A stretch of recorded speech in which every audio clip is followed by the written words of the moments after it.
આમાં જે ભાઈ હમણાં આગળ તમે વિડીયો જો એમાં જે બોલે 100% સત્ય છે. મારે દીકરી નથી, દિલથી કહું છું આ વસ્તુ કરાય. ખરેખર તમે આ સભાના લાયક જ નથી. હકીકત છે. શું પડી છે આ લોકોને કે તમારી દીકરીઓ બચાવવા માટે તમારું સ્મશાન બજારમાં ના ખોરવાઈ જાય એના માટે આ મહેનત કરે છે ને આપણે અહીંયાથી એક આંગળી પકડીને દીકરીને નથી લાવી શકતા. કોઈ ફરક નહીં પડે, મારે કોઈને આમાંથી વેવાઈ નથી કરવાના.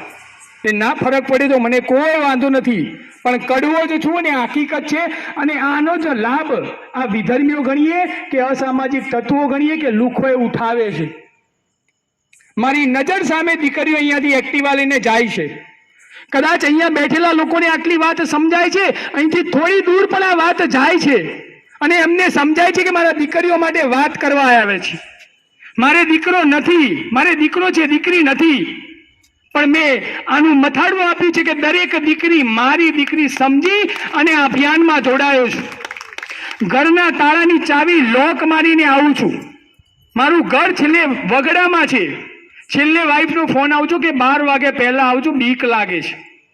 પણ હું એમ કહું છું કે મારો સમાજ જે દીકરી ભાગી જાય એના સમાજના ડર છે ને એ પહેલે મારે દૂર કરવા માટે મારે રાત્રે 1 વાગશે પણ વાગશે તો તું સૂઈ જજે. હું કોના માટે આવું છું? આ બધા કોના માટે આવે છે? શું તમારી નૈતિક જવાબદારી નથી? આ સોસાયટીના એક સમાજના આગેવાન તરીકે તમારી જવાબદારી નથી કે દરેકને કમ્પલસરી કરીએ? ગણપતિ મહોત્સવ ઉજવો છો, અહીંયા ઉજવો છો ને, નાસ્તા કરશો, બંધ કરી દો. જો ખરેખર તમારે સમાજને સુધારવા હોય ને તો બંધ કરી દો. આ તમને એવું છે કે 1 કરોડના 1.5 કરોડના બંગલામાં બેસીએ છીએ, આપણને શું ફરક પડે છે? એ લોકો એવા લોકો શોધે છે કે જે 1.5, 2 કરોડ 5 કરોડના બંગલામાં રહે છે. બાકી બતાવો કે દેલા વસાહતમાં રહેતા અને ઝૂંપડપટ્ટીમાં કામ કરતી દીકરીના કોઈ ભાગી ગયા હોય કે પ્રેમ લગ્ન થયા હોય તો એમના ટાર્ગેટ પણ તમારી જેવી સોસાયટીઓ જ છે.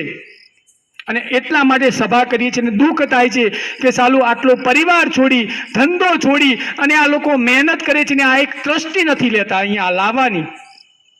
તમને ના કહી દઉં, કદાચ સમય વધે ને તો એકવાર જજો. મહેસાણામાં 34-35 આ ગેસ્ટ હાઉસ ચાલે છે. એના અહીંયા ગેસ્ટ હાઉસનું બોર્ડ હોય ને ત્યાં 1 કિલોમીટર દૂર ઊભા રહેજો. તમારી દીકરીઓના એક્ટિવાની ડેકીમાં 1 ઝૂંકડી કપડાં એક્સ્ટ્રા હોય છે. ના હોય તો કહી દઉં તમને, હું સાક્ષી છું. ઘરેથી કયા કપડાં પહેરીને જાય છે, બજારમાં કયા બેનપણીના ઘરે કપડાં બદલે છે, આખો દિવસ ફરે છે, ફરીથી બેનપણીના ઘરે જાય છે અને તમે આપેલા કપડાં પહેરીને ઘરે આવે છે. આ હકીકત છે આ સમાજની. આ યાદ રાખજો. તમારા સોનાના ઘરેણાઓ એ તમારી તિજોરીમાં પડ્યા છે, તમારા લોકરમાં પડ્યા છે. વિનંતી કરું છું, ગમે તેવી દીકરી હોય એની LC, એનું આધાર કાર્ડ અને એનો જન્મનો દાખલો, આ 3 વસ્તુ લોકરમાં મૂકો. બાકી દાગીના સોફા ઉપર મૂકી દો. આ ભાઈઓની તાકાત છે, ફરીથી કમી લેશે. પણ એ દીકરી ભાગી જશે ને તો સમાજની આ 5 કરોડનો બંગલો છે ને એ ઝૂંપડી દેખાશે. અને આવા કેસો જોયેલા છે, કેસો લીધેલા છે. આ બધા જેલમાં ગયા છે, કોના માટે ગયા છે? મારા ઉપર કેસ ચાલે છે, કોના માટે ચાલે છે? મારા માટે. એકય કેસ મારા પરિવાર માટે નથી. સમાજની દીકરી, સમાજને કે અન્યાય થયો હોય ને એના માટે છે. જે પણ અહીંયા આયોજન કરે છે ને, ગણપતિ નવરાત્રિનું આયોજન, 1 દિવસ એનું સેશન રાખો. અહીંયા બધા બેઠેલા છે, અમારી જરૂર નથી. તમારે બોલી શકો છો દીકરીઓ વિશે, નથી બોલી શકતા. કોઈ મા બાપ ખરાબ નથી, કોઈ દીકરી ખરાબ નથી. તમે માનો કે તમે આજે કોઈ સત્સંગી વ્યક્તિ જોડે બેસશો ને તો 1 મહિનો, 2 મહિનો, 3 મહિનો પછી એ સત્સંગમાં જોઈન થઈ જશો. તમે કોઈ ચોર જોડે બેસશો ને તમને વિચારો ચોર જેવા આવશે. તમે એક રાજકારણ જોડે બેસશો ને તો તમારા વિચારો રાજકારણ થઈ જશે કે હું પણ નગરપાલિકામાં ચૂંટણી લડું. અને તમારી દીકરી કોની જોડે બેસે છે? આમાંથી કેટલા મા બાપ એમ માને છે કે મારી દીકરીના મોબાઈલનો પાસવર્ડ મને ખબર છે? હાથ અધર કરો. જઈને ઘરે જઈને મોબાઈલ પહેલા તોડી નાખો કાં તો પાસવર્ડ લો. અને આવી તાકાત ના હોય ને તો દીકરી જન્મવા માટે તમે લાયક નથી. આ મારા શબ્દો કડક છે પણ કડવા છે તો સાચા છે. તમારી દીકરીનો પાસવર્ડ મોબાઈલનો કેમ ખબર ના હોય? મારે દીકરો છે 11 વર્ષનો, જોઈ લો મારા મોબાઈલમાં. એની યુટ્યુબની લિંક અને મારા યુટ્યુબની લિંક સેમ છે.